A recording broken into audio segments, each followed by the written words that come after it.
Hello. हाँ जी, class 12 के geography वालों, क्या हाल है आपके? उम्मीद करते हैं आप सभी अच्छे होंगे। देखिए, आज हम बात करने वाले हैं क्लास 12 की ज्योग्राफी के चैप्टर नंबर 2, जनसंख्या वितरण और घनत्व के बारे में। देखिए, ये चैप्टर दिखने में, सुनने में बहुत ईज़ी लगता है, लेकिन है कॉम्प्लेक्स। लेकिन इसको हम आपके सामने सबसे सिंपल भाषा में, ईज़ी लैंग्वेज में ऐसे रखेंगे कि आपको सारा चैप्टर अगले 20 मिनट के अंदर समझ में आ जाएगा। देखिए, सबसे पहले अगर हम बात करते हैं इसमें, तो हमारे पास जो पहला टॉपिक निकल कर आता है, वो रहता है जनसंख्या वितरण के बारे में, कि जनसंख्या वितरण है क्या? कि कुल मिलाकर जब आप जनसंख्या वितरण पे ध्यान देते हैं, तो इसका मतलब सिंपल सा है कि लोगों की जो संख्या होगी किसी भी एरिया में, ठीक है? किसी भी क्षेत्र में लोगों की जो संख्या होगी, वही संख्या हमारे लिए क्या कहलाएगी? जनसंख्या। और जब इस संख्या को हम बाँट देंगे, जब इस संख्या को बाँट देंगे, डिवाइड कर देंगे, डिस्ट्रीब्यूट कर देंगे, तो यही हमारे लिए क्या बन जाएगा? जनसंख्या वितरण। दूसरी चीज़ कि जनसंख्या वितरण असमान होता है, ठीक है? इन 3 बातों को आप टैगलाइन के रूप में इस्तेमाल करिएगा। जैसे सबसे पहले जनसंख्या को बाँटना ही जनसंख्या वितरण कहलाता है। दूसरा, जनसंख्या का वितरण हमेशा असमान रहता है। असमान का मतलब कैसे? कि कहीं पर जनसंख्या ज्यादा होगी, कहीं पर जनसंख्या कम होगी। और तीसरी चीज एक फैक्ट के रूप में कि दुनिया की 90% पॉपुलेशन, 90% जनसंख्या पूरी दुनिया के सिर्फ 10% जमीन वाले हिस्से को कवर करके बैठी हुई है। तो ये 3 चीजें बेटे आपके लिए टैग लाइन का काम करेंगी कि आपको इस चैप्टर से कोई भी क्वेश्चन दिखता है, तो इन 3 लाइनों को आंख बंद करके सटासट लिख दीजिए, इतना आपका भला हो जाएगा। उसके बाद आगे दूसरा जो हिस्सा आता है इसका, वो रहता है जनसंख्या घनत्व के बारे में। देखिए, घनत्व का मतलब सिंपल सा है कि कितने लोगों ने एक जगह को घेर रखा है। मैं कहता हूं कि 5 लोगों ने एक 50 गज का कमरा घेर रखा है, तो इसका घनत्व क्या निकलेगा? कि 5 लोगों ने घेर रखा है, सिंपल सा। तो इसको जब हम डेफिनेशन के रूप में देखते हैं, सिंपल सा, सबसे पहले आता है प्रति इकाई क्षेत्रफल। प्रति इकाई का मतलब पर यूनिट, कोई सी भी यूनिट हो सकती है। हो सकता है आपको कह दे किलोमीटर, आपको कह दे गज, आपको कह दे मीटर, कुछ भी कह दे। आपके पास एक यूनिट दी जाएगी कि पर यूनिट एरिया में, क्षेत्रफल में जितने लोग निवास करने वाले हैं, ठीक है, निवास करने वाले व्यक्तियों की जो संख्या होगी, यही हमारे लिए क्या बनेगा? जनसंख्या घनत्व। ठीक है, एग्जाम्पल से समझते हैं। जैसे मैं कहता हूं कि 1000 लोग, ठीक है, जिस एरिया में रह रहे हैं उसका साइज है 10 किलोमीटर, ठीक है, यानी कि 1000 लोगों ने मिलकर 10 किलोमीटर का एरिया घेर रखा है।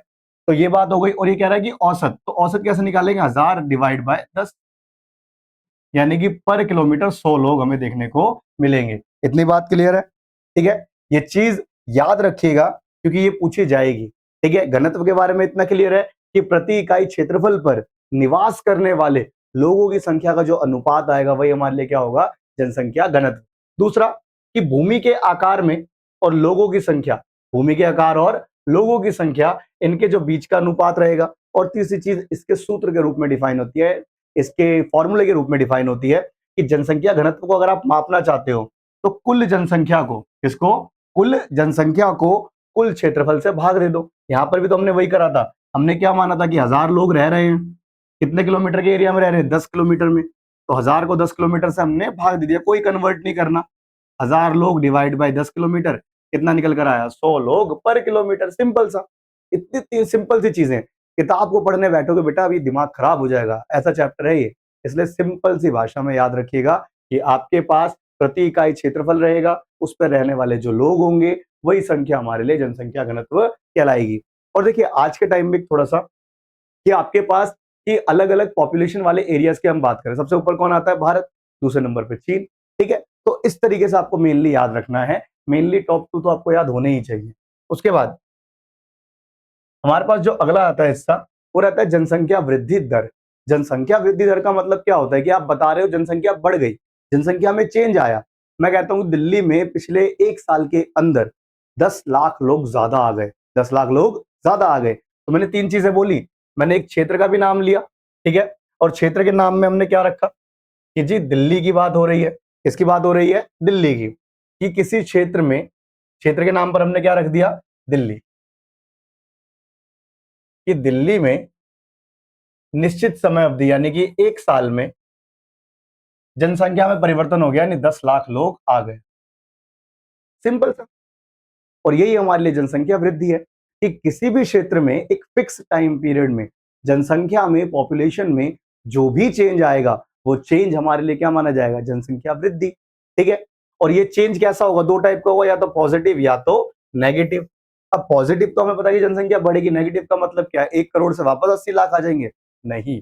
फर्क समझिएगा, जैसे हमारे पास एक डेटा रहता है कि 2024, 2025, 2026।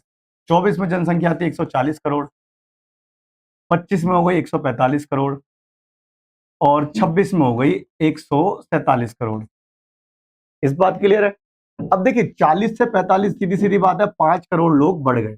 कितने लोग बढ़ गए, 5 करोड़। और 25 से 26 में कितने लोग बढ़े, 2 करोड़। ठीक है, तो हमारे लिए जो ये 5 करोड़ है, ये हमारे लिए पॉजिटिव ग्रोथ है कि पहले से 5 करोड़ ज्यादा हो गए। लेकिन जो हमारे लिए सिर्फ 2 करोड़ है, ये नेगेटिव ग्रोथ है। क्यों, क्योंकि पुराने वाले साल की तुलना में इस साल लोग कम बढ़े हैं। पुराने वाले साल की तुलना में इस साल लोग कम बढ़े हैं, और वही हमारे लिए क्या माना जाएगा, नेगेटिव ग्रोथ। क्लियर है इतना, तो ये चीज याद रखिएगा। पॉजिटिव तो आप आसानी से बता दोगे, पिछली बार से जनसंख्या इस बार ज्यादा हो गई।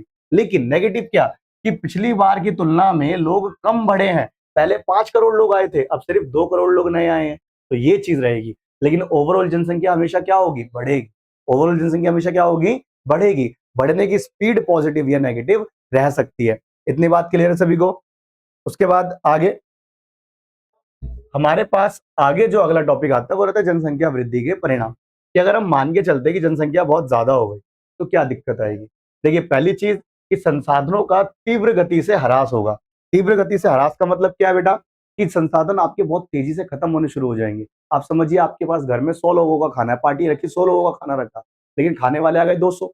तो जो 100 पहले आएंगे वो जल्दी खत्म कर देंगे ना, बाद वालों को छोड़ेंगे थोड़ी। तो यही चीज कि जब जनसंख्या ज्यादा होती है तो संसाधन बहुत तेजी से खत्म होने शुरू हो जाते हैं।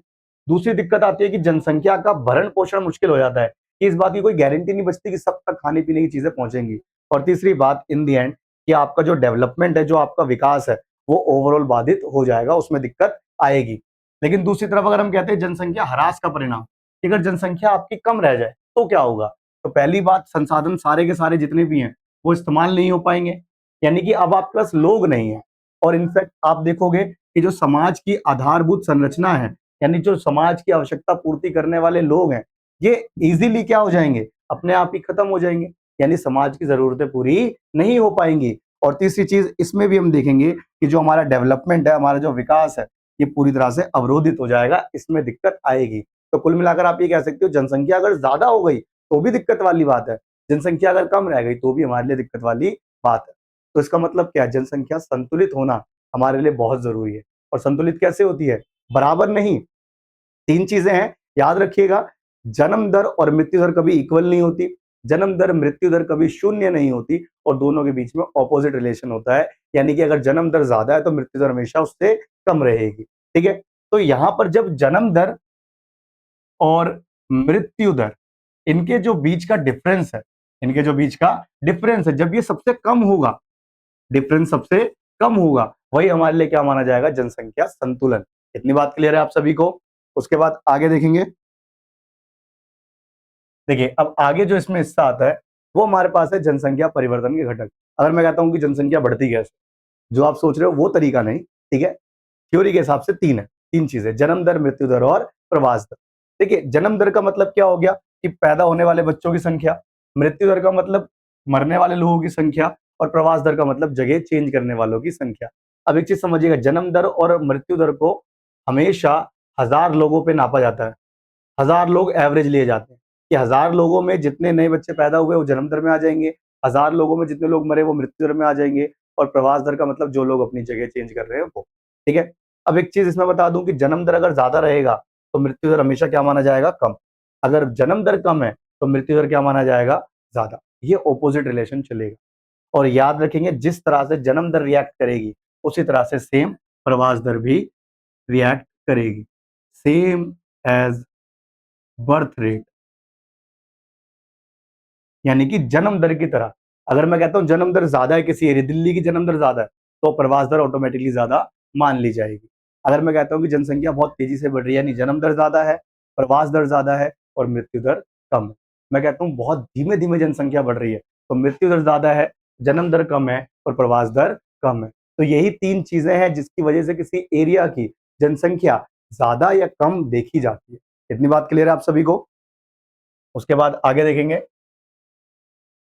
देखिए ये जो व्यक्ति है ये है थॉमस माल्थस, ठीक है। इन्होंने एक सिद्धांत दिया था 1798 में, इसी को माल्थस सिद्धांत कहा जाता है, माल्थीसियन थ्योरी कही जाती है।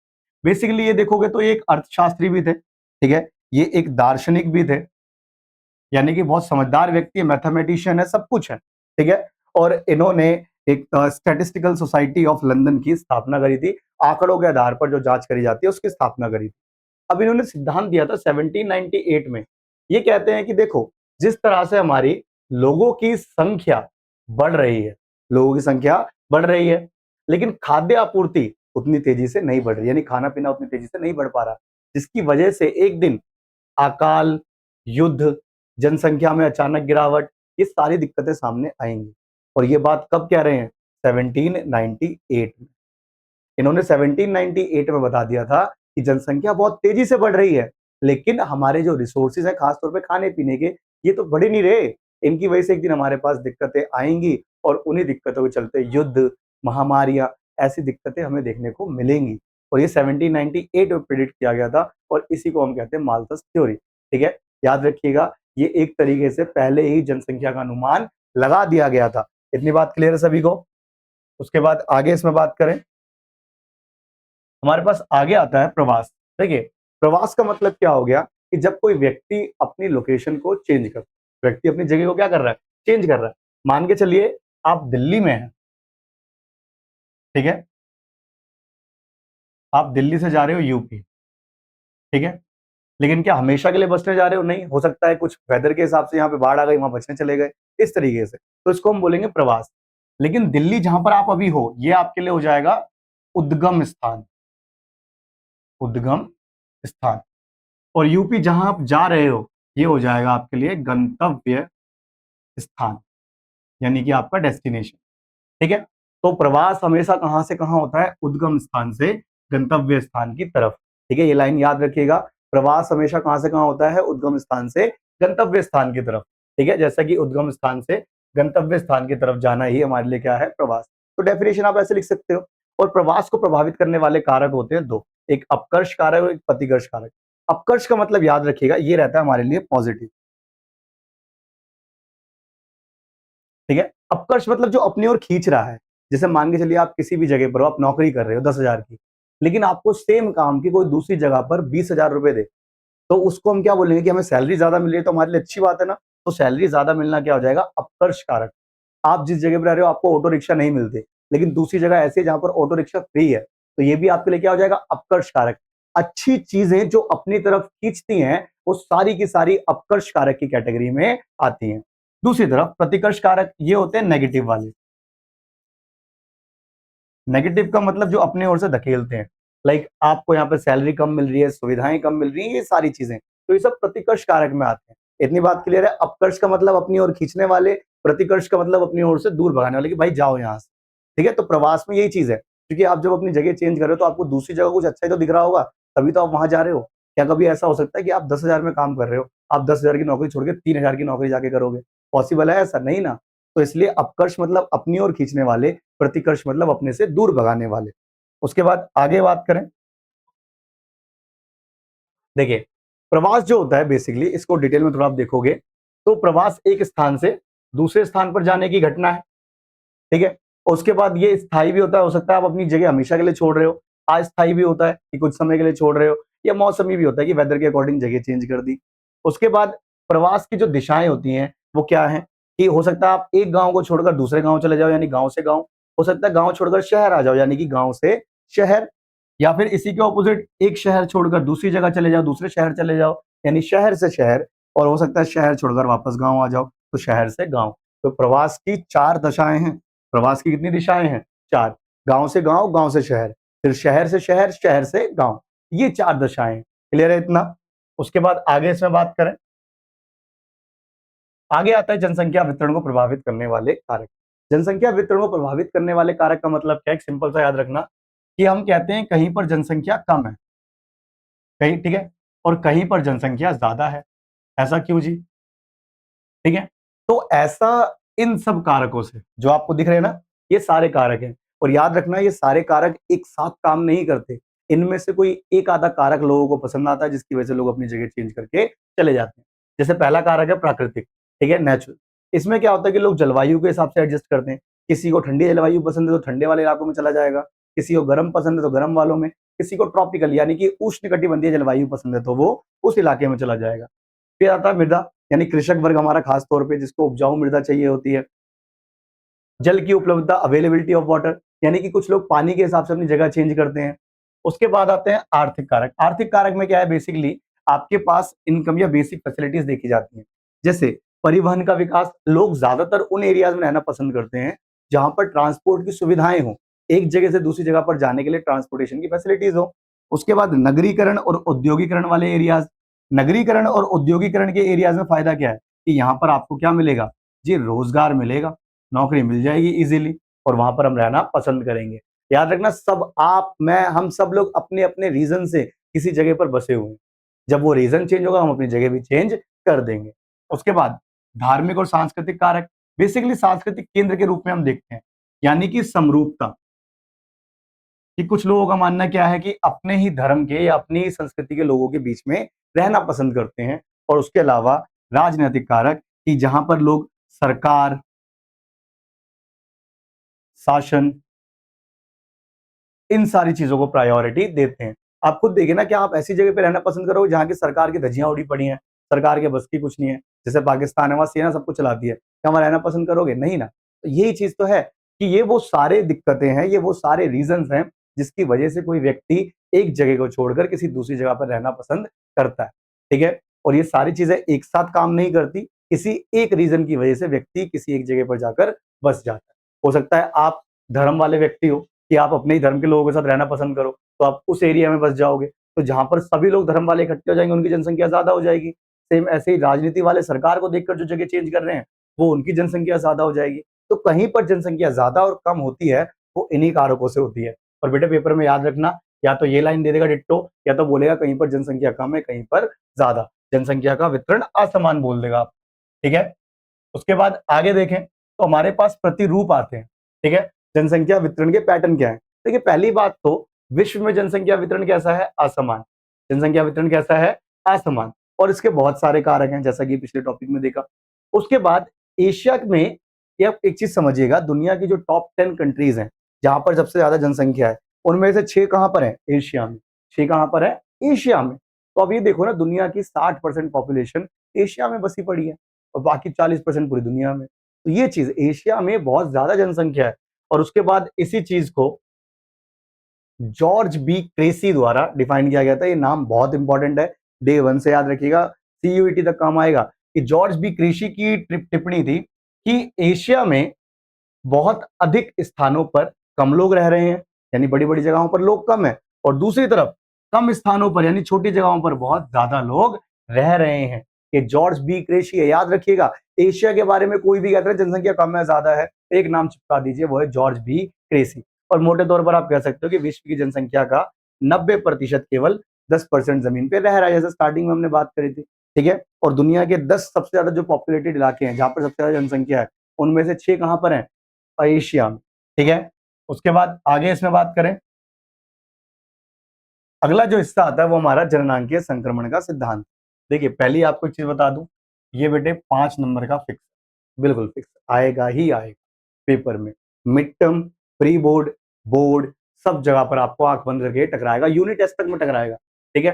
देखिए जननांकीय संक्रमण का सिद्धांत क्या होता है कि आप वर्तमान के आधार पर भविष्य की जनसंख्या का अनुमान लगाते हैं। जैसे आप कह रहे हो कि आज देश की जनसंख्या 150 करोड़ है, आपके अनुसार 2040 तक कितनी हो जाएगी? 170 करोड़, 180 करोड़ हो जाएगी। बस यही जननांकीय संक्रमण का सिद्धांत है। आपने इस सिद्धांत को क्रैक कर लिया कि वर्तमान की जनसंख्या के आधार पर फ्यूचर की जनसंख्या आपने बता दी, ठीक है। उसके बाद इसकी 3 अवस्थाएं होती हैं और ये सिद्धांत हमें बताता है कि लोग किस तरह अल्प विकसित से विकसित स्थिति की तरफ जाते हैं, और जन्म दर मृत्यु दर लोगों की स्थिति के अनुसार चेंज होती रहती है। जैसे इसमें आप देखिए, ग्राफ से समझते हैं इसको हम, या पहले इसकी थ्योरी देखिए। देखिए पहली अवस्था जो है, यहाँ पर जन्म दर और मृत्यु दर दोनों हाई होते हैं, दोनों बहुत ज्यादा होते हैं। उसके बाद जनसंख्या वृद्धि धीमी होती है। धीमी क्यों? क्योंकि जितने लोग पैदा हो रहे हैं लगभग उतने ही मर रहे हैं, ठीक है। उसके बाद लोग ज्यादातर कृषि वाले कार्य करते हैं, जीवन प्रत्याशा निम्न यानी लोगों की ज्यादा एवरेज एज ज्यादा नहीं होती, और ज्यादातर लोग अशिक्षित हैं और विकास दर बहुत कम होती है। कुल मिलाकर आप ये कह सकते हो कि जब जन्म दर मृत्यु दर ज्यादा होगी तो विकास दर क्या होगी, कम। उसके बाद द्वितीय अवस्था में हम बात करें तो यहाँ पर प्रजनन दर को याद रखिएगा, इसी को हम जन्म दर भी कहते हैं। ठीक है, प्रजनन दर और जन्म दर दोनों क्या है, सेम है। उसके बाद समय के साथ प्रजनन दर में गिरावट आती है, स्वास्थ्य सुधारों से मृत्यु दर कम हो जाती है और धनात्मक जनसंख्या वृद्धि देखने को मिलती है। कि समय के साथ बर्थ रेट धीरे धीरे कम होगा, लोगों को हेल्थ फैसिलिटीज मिल जाती हैं जिसकी वजह से लोग मरना कम हो जाते हैं। और उसके बाद तीसरी अवस्था कि जन्म दर और मृत्यु दर दोनों क्या हो जाते हैं, कम। वृद्धि कैसी होती है, धीमी वृद्धि, और जनसंख्या शिक्षित और विकसित वाली होती है कि लोग शहरों में रह रहे हैं, पढ़े लिखे हैं, शिक्षा तकनीक सब कुछ है, और व्यक्ति परिवार नियोजन जैसी चीजों पर ध्यान दे रहा है। इतना क्लियर है, तीन थ्योरी बिल्कुल। अब इसको अगर आप ग्राफ पे देखोगे तो बेटा कुछ इस तरह से आपको दिखेगा। ठीक है, देखिए, तो ग्राफ हमारे पास कुछ इस तरीके से आता है। क्या हम ये दो लाइनें आपको जो दिख रही हैं, एक जन्म दर और मृत्यु दर है, क्या हम नीचे से शुरू कर सकते थे? नहीं कर सकते थे। रीजन, क्योंकि जन्म दर और मृत्यु दर कभी जीरो नहीं हो। आप यहां छोड़कर चाहे यहां से स्टार्ट कर लो, कुछ भी कर लो, बस आपका डायग्राम कुछ इसी तरह का बनना चाहिए। तो पहली अवस्था क्या है, जन्म दर और मृत्यु दर दोनों में डिफरेंस क्या है, बहुत कम है। यहाँ पर ज्यादातर लोग क्या कर रहे होंगे, कृषि, और ये थोड़ी सी अल्प विकसित वाली स्थिति है, लोग अशिक्षित होते हैं। और ये आज की डेट में कहां पर देख रहे हैं हम, बांग्लादेश में देख रहे हैं, वर्षावनों में देख रहे हैं, ये आज के टाइम पर वहां पर बनी हुई है स्थिति। उसके बाद सेकंड अवस्था में क्या है, जन्म दर धीरे धीरे कम होती है लेकिन मृत्यु दर बहुत तेजी से कम हो जाती है। मृत्यु दर और जन्म दर दोनों क्या हो रही है, धीरे धीरे कम हो रही है। और ये समय होता है जब स्थिरता आती है। और आज के टाइम पर कहां पर ये स्थिति है, पेरू जो ब्राजील का एरिया है, दक्षिण अमेरिका का, श्रीलंका, केनिया, ये इन सब जगहों पर दूसरी अवस्था चल रही है। और तीसरी अवस्था जो हमारे लिए विकसित व्यवस्था है कि जन्म दर और मृत्यु दर दोनों कम है लेकिन अभी भी जीरो नहीं है, और दोनों का डिफरेंस भी इक्वल नहीं है। याद रखिएगा, जन्म दर और मृत्यु दर कभी जीरो नहीं हो सकती, दोनों का डिफरेंस कभी इक्वल नहीं हो सकता। ठीक है ना, इतनी बात क्लियर है। और दोनों ऑपोजिट रिएक्ट करेंगी। आप देखिए ना, एक नीचे जा रही है तो दूसरा ऊपर है, दूसरा ऊपर आ गया तो वापस दूसरा नीचे हो गया, तो ये डिफरेंस आता रहेगा। और ये कहां पर है, कनाडा, जापान, यूएसए, ये इन देशों की स्थिति है। तो क्लियर है इतना। और एक चीज ऐड ऑन करिएगा कि इस सिद्धांत को दिया किसने था, 1929 में WH थॉमसन। क्लियर है इतना, उम्मीद करते हैं आपको समझ में आया होगा। Thank you.